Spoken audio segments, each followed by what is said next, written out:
Hello, my friends, and welcome back to the English Fluency Podcast. I'm your host, Tom, and today I want to speak to you from the heart. Today is not about grammar. Today is not about vocabulary.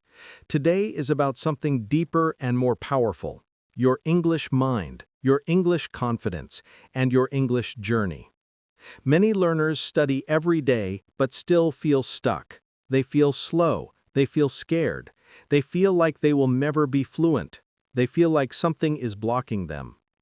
If you feel this way, today's episode is for you. So sit down, relax your shoulders, take a slow, deep breath, and let's begin. Maybe you know this feeling very well. You study English, you watch videos, you listen to podcasts, you read books.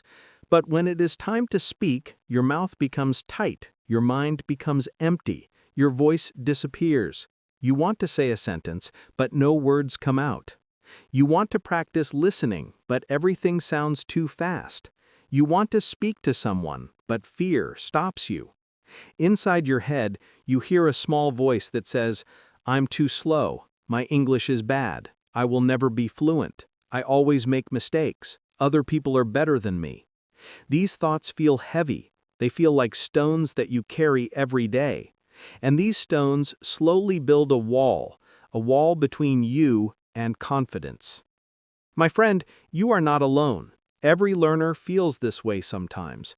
Every learner has fear, doubt, stress, and confusion. But I want to give you something very important today. You are not broken. Your English is not broken. Your brain is not broken.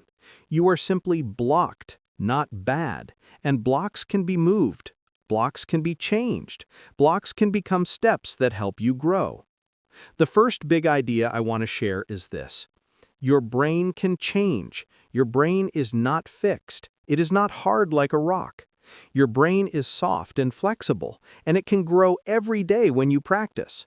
Scientists call this neuroplasticity, but we don't need the big word. I like to say, your brain makes roads. When you practice something new, your brain makes a small road. At the start, this road is tiny, it is slow, it is difficult to walk on. But if you walk on the same road again and again, it becomes bigger and smoother. It becomes easy to use.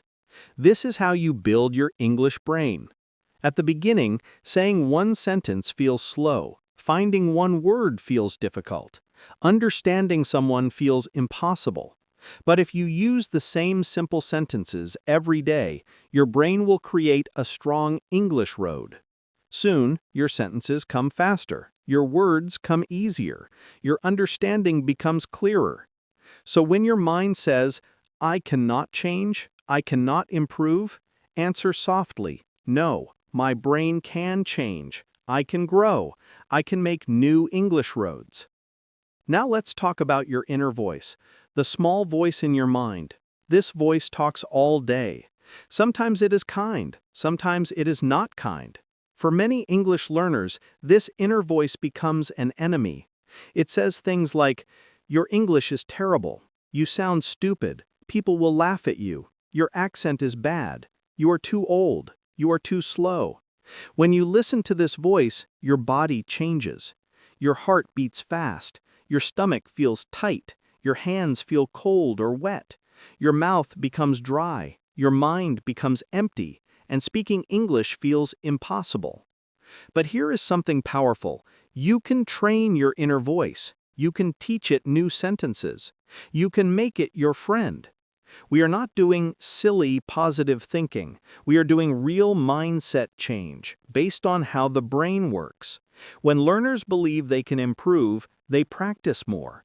And when they practice more, they learn more. So we replace the dark sentences with kinder, stronger sentences. Instead of, "I am bad at English," say, "I am learning English." Instead of, "I always make mistakes," say, "I make mistakes because I am learning." Instead of, "I will never be fluent," say, "I am not fluent yet." The word "yet" is very powerful. It tells your brain you are on the way, you are growing, you are improving step by step. I want to give you a simple picture to understand why you sometimes feel stuck. Imagine there are 3 zones in learning: the safe zone, the stretch zone, and the panic zone. The safe zone is easy, you feel comfortable. You use simple English you already know, like, "Hello, how are you?" This feels nice, but you do not grow here. The stretch zone is a little difficult. You feel a little nervous, but you can still think. English is a little hard, but not too hard. This is where your brain grows. The panic zone is very difficult. Everything is too fast, too complicated, too stressful. You understand almost nothing. Your brain shuts down. You cannot learn here. Many learners spend too much time in the panic zone. They watch fast English videos. They try to speak with native speakers who talk quickly. They try to understand difficult podcasts. They feel confused and think, "I am stupid." But they are not stupid. They are simply in the wrong zone. To grow, you must practice in the stretch zone, not in the panic zone. This means choosing English that is a little difficult but still understandable. Ask yourself, do I understand about 80%? If the answer is yes, then you are in the stretch zone. Stay there, practice there, grow there. Another powerful idea is the idea of small wins.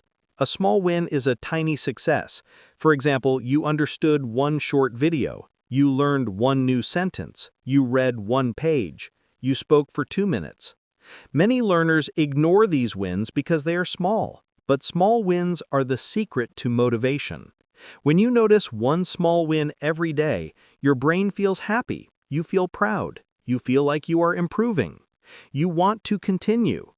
Big goals are good, but they feel far away. Small wins help you move forward step by step. Now let's talk about fear in the body. When you feel nervous, there is something scientists call a filter. When this filter goes up, English cannot enter your mind easily. You feel blocked, you feel confused, you feel stuck. So how do we bring the filter down? We calm the body. When the body is calm, the mind becomes calm. Here are 2 easy tools you can use anytime. The first tool is slow breathing. Before you speak or study, breathe in through your nose for 4 seconds, hold for 2 seconds, and breathe out through your mouth for 6 seconds. Do this 5 times. You will feel your body relax, your shoulders soften, your mind becomes quiet, your voice becomes clearer. The second tool is soft body, soft mind. When you are nervous, your shoulders become tight, your jaw becomes hard, your body feels frozen. Before you speak, roll your shoulders slowly, move your neck gently, open and close your hands. When your body is soft, your mind becomes soft too. Now I want to talk about your identity, how you see yourself. Many learners say, "I am bad at languages. I am not good at English. I am a slow learner." They say this again and again, and it becomes their story. But you can change your story. Instead of saying, "I am bad at English," say, "I am an English learner." A learner is moving. A learner is improving. A learner is on a journey. You are not a bad English learner. You are a person who is learning English. This identity gives you strength and hope. Many learners think they need a big plan. 2 hours of study every day, 10 new words every day, many books, many exercises. But big plans often die. You feel tired, you feel guilty, then you stop. What you need is not a big plan, but a tiny daily system. A small action that you can do every day. 5 minutes of listening, 1 page of reading, 1 new sentence, 2 minutes of speaking. Small daily actions are powerful because they are easy to continue. And when you continue every day, your brain grows stronger. You will also have bad days. Everyone has bad days. Days when you feel tired, days when you feel sad, days when you do not want to study. This is normal. The problem is the story you tell about the bad day. The old story is, "I missed 1 day. I am lazy. I always fail. I should stop." But the new story is, "I am human. It's okay. I can come back tomorrow. One bad day does not stop my journey. This is called self-kindness. When you are kind to yourself, you feel less stress, you lower your fear, and you learn better. My friend, you are not broken. Your English is not broken. Your brain is not broken. You are simply on a journey. Some parts of the road are smooth, some parts are hard. Every learner has fear. Every learner has doubts. Every learner has blocks. But blocks are not forever. Blocks can change. Blocks can become steps. You now have many tools, a kinder inner voice, a better learning zone, small wins, tiny daily actions, calm breathing, a soft body, a new story, and self-kindness. With these tools, you can grow stronger every day. Thank you for staying with me today. You listened, you learned, you thought deeply, you practiced, you grew. Your English journey is not only about words, it is also about your heart, your mind, and your story. I am proud of you, truly proud. I'm Tom, and this is the English Fluency Podcast. Until next time, keep learning, keep growing, and keep believing in yourself. Bye for now.